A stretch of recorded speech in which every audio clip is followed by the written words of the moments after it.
There was once a time when sexual perversion didn't exist. In fact, the ideas of what is sexually perverse seems to change in meaning through different periods of times and through different institutions like the church. This fact alone makes sexual perversion very hard to define with confidence.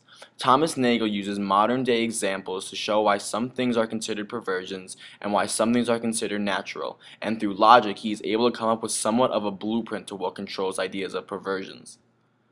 Thomas starts with 3 facts. The first is that any sexual perversion will be sexual desires or practices which are unnatural. 2, that fetishes of objects will be seen as perverse, however unadorned intercourse will not. And 3, that perversion will be unnatural sexual inclinations as opposed to unnatural practices adopted not from inclinations but for other reasons. He begins by creating an argument in which there would be no boundaries for sexual perversion at all. He compares sexual perversion to the idea of an appetite or hunger and states that all appetites are normal, and if sex is an appetite, then all sex must be normal.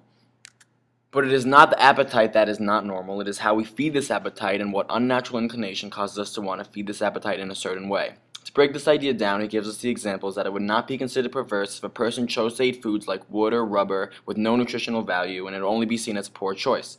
But if the person could only eat by having food shoved down his throat, then this is a perversion because its psychological complexity and peculiarity of the desire itself rather than the inappropriateness of its objects to the biological function that the desire serves. Thomas also tries to define what constitutes as normal sexual behavior in our culture, and he comes to the conclusion that this is the awareness of both yourself realizing you find someone attractive and desiring them, and the other individual, in his example Juliet, sensing her being desired and then desiring his other example Romeo back.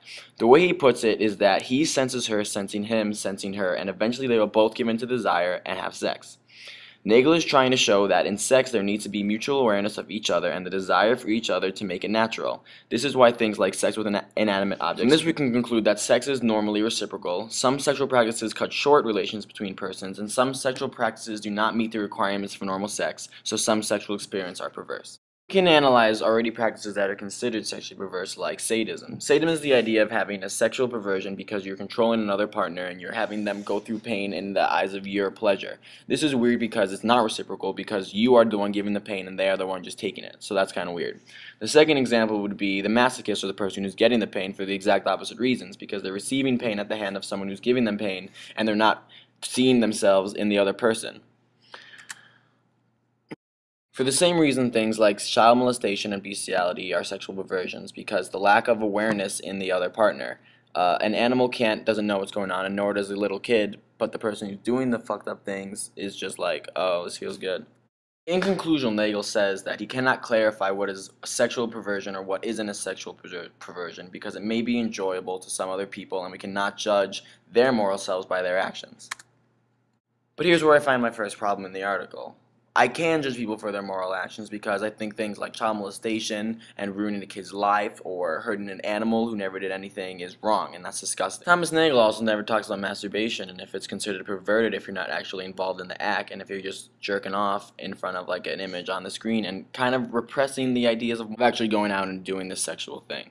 I also had a problem with the Romeo and Juliet example and the idea that maybe awareness is the only thing that constitutes for normal sex, because what if Romeo and Juliet go in the back room and Romeo's like, listen, put on this latex suit, and Juliet's like, that's cool, I'm going to feed you honey the whole time, and they're in the back room. Is this considered acceptable just because they felt aware of each other? All in all, I'll give the article, it was pretty interesting.